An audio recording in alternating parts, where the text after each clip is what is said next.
Shalom, moi c'est la sœur Bibiche Kwanzambi. Je vous salue au nom de notre Seigneur Jésus-Christ de Nazareth. Je dis merci au Seigneur pour la grâce et pour l'opportunité qu'il nous a accordée en ce moment de nous retrouver encore une fois dans sa présence autour de sa parole. Je vais prier. Seigneur, merci pour ce temps, pour la grâce que tu nous as accordée d'avoir ces bons moments pour partager ta parole. Nous nous recommandons entre tes mains que le Saint-Esprit prenne le contrôle de tout au nom de Jésus. Amen. Amen. Dans ce numéro, j'aimerais parler une fois encore du sel de la terre. La fois passée, dans mon introduction, j'avais introduit ce message dans le livre de Matthieu chapitre 5, verset 13. J'ai lu au nom de Jésus, « Vous êtes les sels de la terre, mais si le sel perd sa saveur, avec quoi la lui rendra-t-on? Il ne sert plus qu'à être jeté dehors et foulé aux pieds par les hommes. » Amen. Dans ce verset de Matthieu chapitre 5, verset 13, la Bible nous dit que Jésus-Christ est en train de dire à ses disciples que vous êtes les sels de la terre. Dans notre introduction, nous avions introduit ces messages, nous avions dit que Jésus-Christ était en train de dire à ses disciples ou de leur confirmer leur identité. Il était en train de leur dire quelque chose qu'ils ne connaissaient pas. Vous savez, nous sommes tous nés dans nos familles, nous sommes partis à l'école, nous avions étudié. Chacun a son identité. Ce que j'appelle l'identité, c'est les études que tu as fait et tu es devenu docteur. Quand on veut parler de toi, on veut parler de toi étant qu'un docteur, à part l'identité que ton père tes parents plutôt t'avaient donnée. Et c'est la même chose. Les disciples de Jésus, chacun d'eux avait son nom, avait son identité, avait sa profession. Mais ici, Jésus-Christ est en train de leur dire qu'ils sont le seul de la terre. Alors, pourquoi Jésus-Christ devait leur dire ça? Parce que c'était très important pour eux. Nous avions dit dans notre premier numéro, dans notre introduction, que nous ne pouvons pas faire quelque chose sans pour autant nous conformer à notre identité. L'identité est très importante. Et je vais dire, un vétérinaire ne peut pas aller opérer un homme. Parce que le vétérinaire est spécialisé à traiter les animaux. Alors, il fallait qu'il aille traiter les hommes, il faut qu'il fasse encore d'autres études. Je ne sais pas si je suis correcte. Je pense mieux que c'est comme ça que ça se passe. Donc, c'est-à-dire que Jésus-Christ voulait faire comprendre à ses disciples c'est à quoi ils étaient exactement. Nous avions dit que Dieu avait créé des luminaires. Il avait créé le soleil et la lune. Et chacune de ces luminaires connaît son rôle. Et nous, chrétiens, nous ne pouvons pas faire quoi que ce soit dans ce monde si nous ne reconnaissons pas notre identité. À part les noms, l'identité que nos parents nous ont donnée, les études que nous avions faites, mais nous avions aussi besoin de reconnaître cette identité qui est en nous, du sel de la terre. Amen. L'identité du sel de la terre est très, très importante. Nous ne sommes pas seulement chrétiens, mais en nous, il y a une capacité que Dieu avait mis en nous. Cette capacité va nous aider à mieux faire notre travail, à mieux accomplir notre mission sur la terre. Amen. Nous avions dit que le sel n'est pas un repas approprié, n'est pas un repas principal, mais le sel a un rôle à jouer dans la nourriture. Le sel est indispensable à l'équilibre de l'alimentation de l'homme. Et le sel est nécessaire au fonctionnement de l'organisme humain. Le sel est très important. Alors, Jésus, en disant à ses disciples que vous êtes les sels de la terre, il leur disait quelque chose pour que leur conscience, leur esprit soit ouvert, afin qu'ils jouent bien leur rôle sur la terre. Alors, nous sommes les sels de la terre. Nous ne sommes pas le seul peuple qui vit sur la terre. La terre contient plusieurs peuples. La terre contient plusieurs dénominations en ce qui concerne les choses des spirituelles. Disons les églises, la croyance. Mais Jésus-Christ voulait que ses disciples comprennent qu'ils n'étaient pas le seul peuple, mais ils étaient le peuple mis à part pour manifester leur identité du sel. Et nous sommes exactement ce que le sel est à la nourriture. Nous les chrétiens, nous devons jouer le rôle que le sel joue à la nourriture. Si vous demandez à un cuisinier à quoi sert le sel dans la cuisine, il va vous dire la première chose, le sel assaisonne. Parce qu'avant de sentir le goût de la nourriture, nous avons d'abord besoin d'assaisonner de cette nourriture. On peut préparer une nourriture sans l'assaisonner. Et à la fin, la nourriture ne ressortira pas son goût.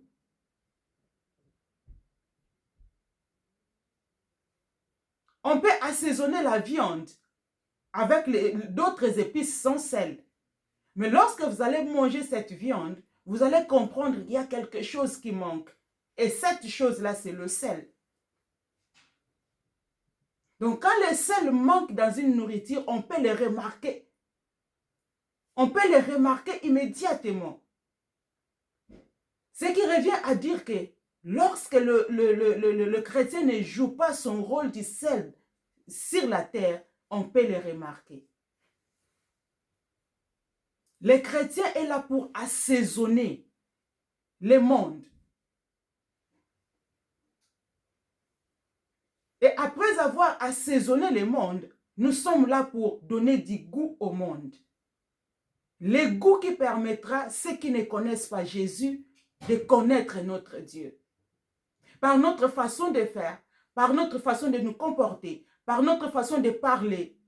C'est ce qui fera que lorsque le monde verra un peuple différent, ils comprendront que ceux-ci ne sont pas comme les autres. J'ai toujours dit, le monde que nous vivons ne cherche pas les gens qui vont à l'église. Non, il ne cherche pas les gens qui crient. Non, le monde a besoin de ce qui impacte, de ce qui amène un autre mouvement, de ce qui amène le réveil, de ce qui amène un changement.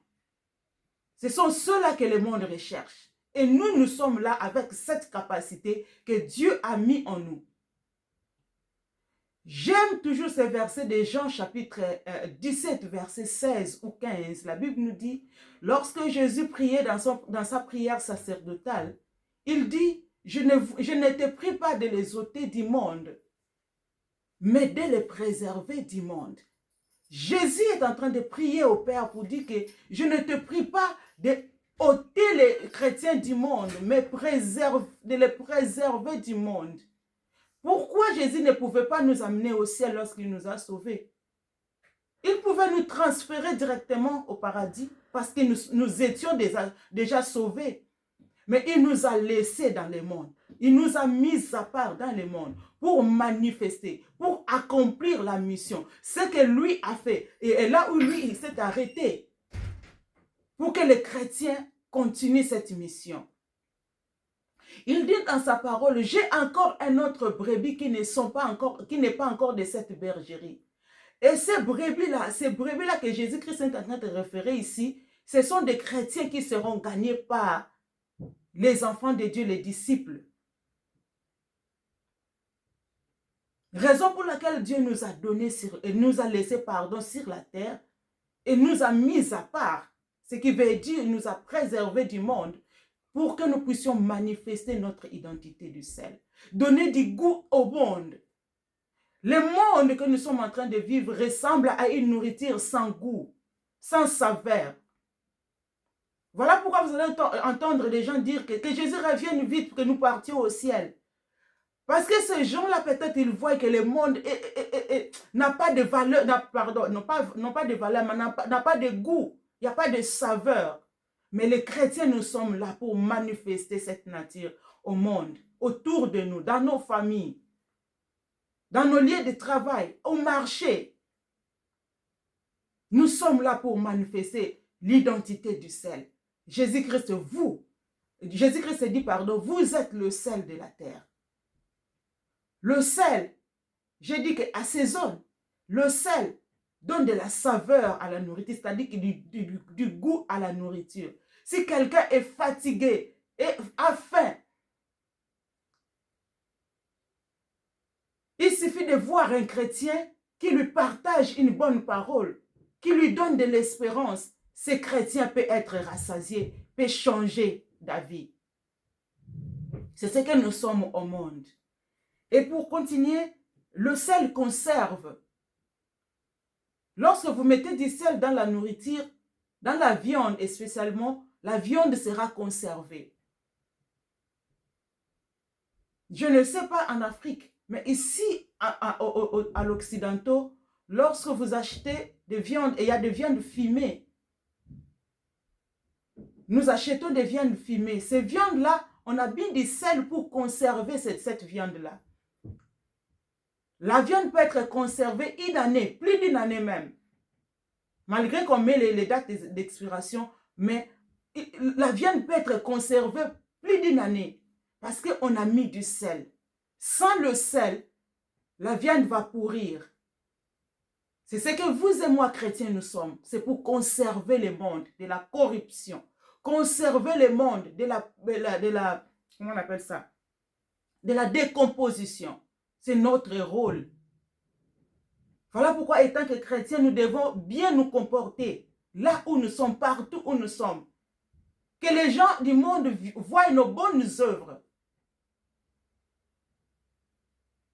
Étant chrétien, tu dois faire très attention dans ta manière de faire les choses, dans ta manière de parler, dans ta manière de te comporter.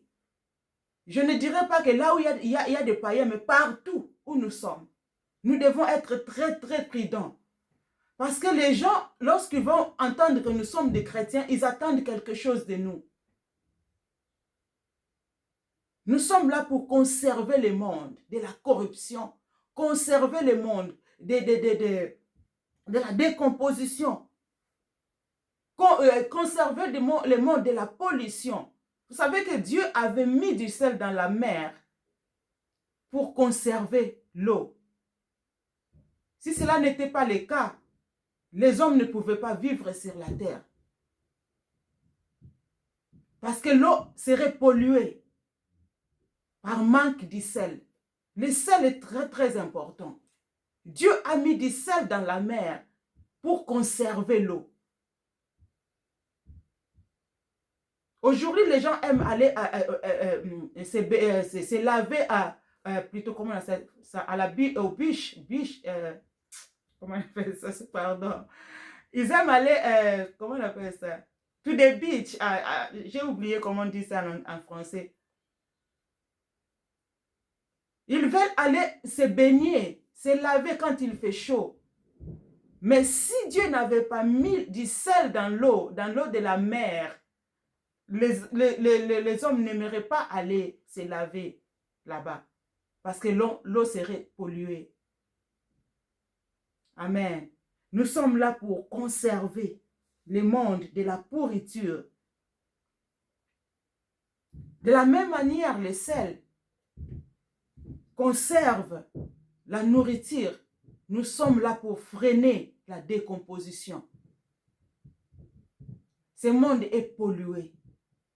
Vous ne pouvez pas rester 10 minutes à regarder la télévision sans pour autant voir quelque chose.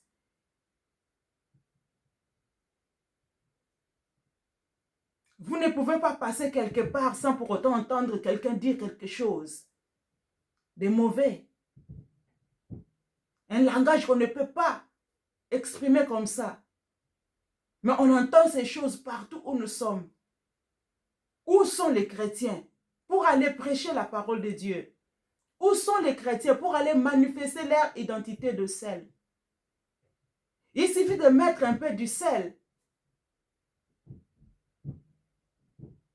Les choses vont changer. Mais les chrétiens, peut-être qu'ils ne font pas leur travail très bien. Peut-être qu'un petit nombre, il n'y a qu'un petit nombre qui fait le travail correctement. Voilà pourquoi le monde est pollué. Lorsque je parle du monde, je parle des systèmes autour de nous. Tous les systèmes autour de nous est pollué. la corruption par-ci, par-là. À cause des manques du sel. Amen. Nous avons dit que le sel donne la soif. Vous savez, lorsque vous mangez les poissons salés, c'est parce qu'il y a du sel dans les poissons salés, ou bien vous mangez une nourriture salée, immédiatement vous aurez besoin de boire de l'eau. Le sel stimule la soif. Tu n'avais pas envie de boire, mais dès que tu manges quelque chose salé, tu vas comprendre toi-même que tu auras envie de boire de l'eau ou quelque chose. Et tant que les sols de la terre, nous sommes appelés à stimuler la soif des hommes, de connaître le Seigneur, de connaître le Dieu que nous servons, le Dieu en qui nous avions créé. Est-ce que lorsque les gens te regardent, nous regardent, me regardent, ils peuvent avoir la soif de connaître notre Dieu? Point d'interrogation, c'est une question que chacun de nous peut répondre. Mais le sel en soi, lorsque vous mangez du sel, vous aurez envie de boire. Et parce que le monde est en train de souffrir de la soif,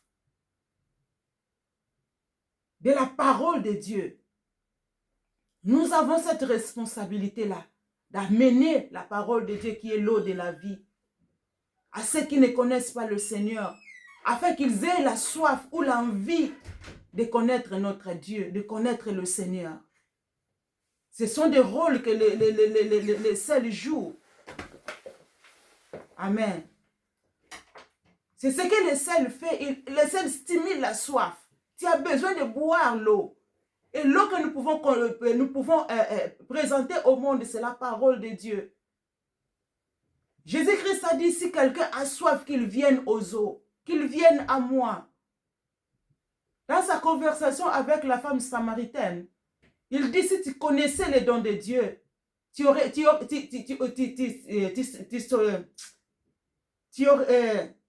toi-même voulu me demander de l'eau et je t'aurais donné de l'eau vive. C'est Jésus-Christ qui le dit. Il dit, si quelqu'un a soif, qu'il vienne à moi. Alors, que faisons-nous avec la soif du monde?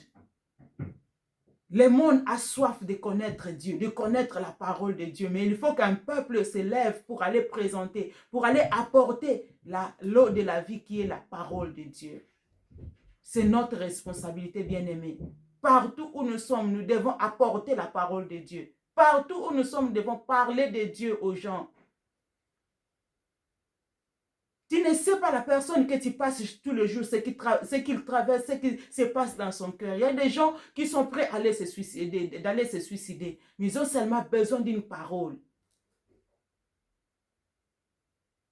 Ils ont seulement besoin d'une parole pour qu'ils changent leur avis.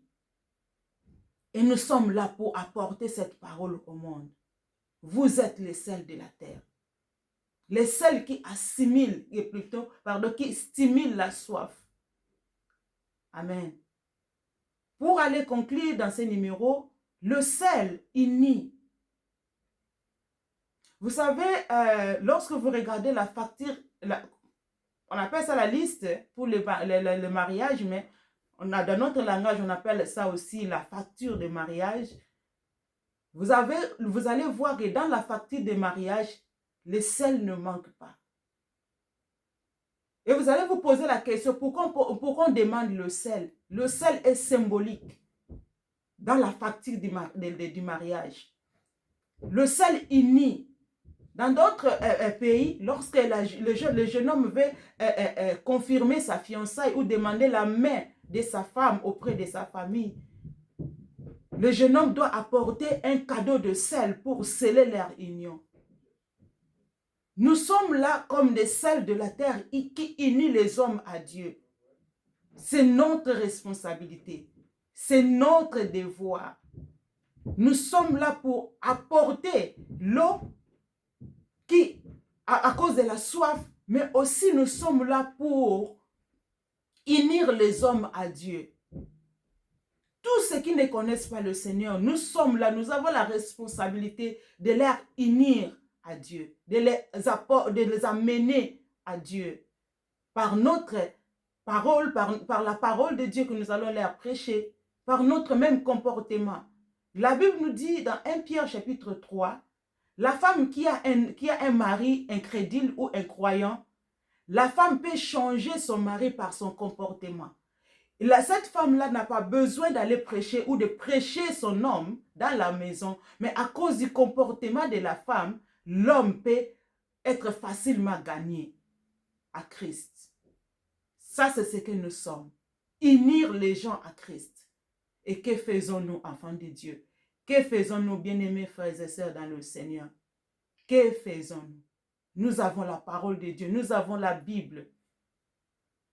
Que faisons-nous avec cette parole? Les gens meurent sans Dieu, mais nous sommes là avec une identité que Dieu nous a donnée, que le Seigneur nous a interpellés, le sel de la terre.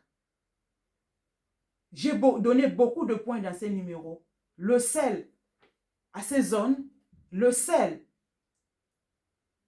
apporte la saveur, le sel donne du goût à la nourriture, le sel conserve, le sel freine la décomposition, le sel arrête la corruption, le sel unit, le sel stimule la soif.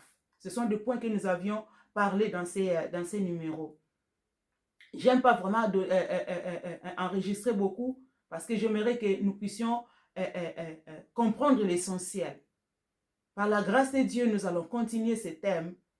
La fois prochaine, nous allons parler du sel qui apporte la paix.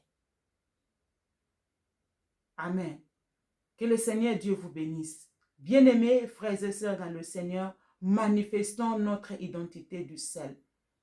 C'est ce à quoi Dieu nous a appelés de faire dans le monde. Jésus-Christ pouvait nous amener au ciel, nous transférer au ciel ou au paradis directement. Mais parce qu'il nous a laissé, qu'il nous a donné une mission à accomplir sur la terre. Et cette mission, c'est de manifester notre identité du sel.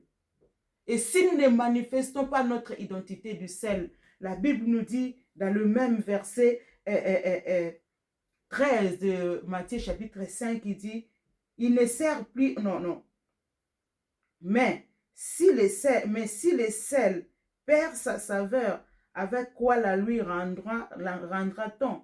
Il ne sert plus qu'à être jeté dehors et foulé aux pieds par les hommes. Bien-aimés chrétiens, bien-aimés disciples de Jésus-Christ, bien-aimés enfants de Dieu, si nous ne manifestons pas notre identité du sel, on va nous fouler aux pieds. Les gens vont marcher sur nous piétiner. Et nous devons éviter cela.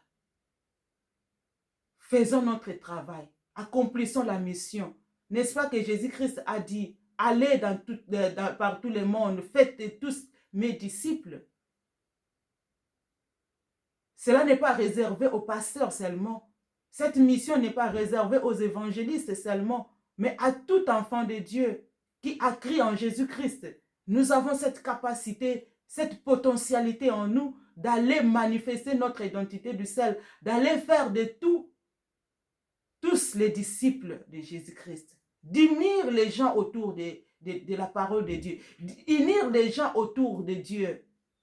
Alléluia. Que le Seigneur Dieu nous bénisse tous, vous et moi qui ont entendu ces messages, que le Seigneur nous accorde la grâce de la mettre en pratique, de mettre la parole de Dieu en pratique. Et ce sera la joie. La Bible nous dit, si un chrétien né de nouveau, ou un chrétien change d'avis, ou un chrétien se convertisse, il y aura de la fête au ciel. Faisons la joie de notre Dieu. Et ce sera notre force. Que le Seigneur Dieu nous bénisse. C'est la sœur Bibiche Kwanzan Binkemu. Merci.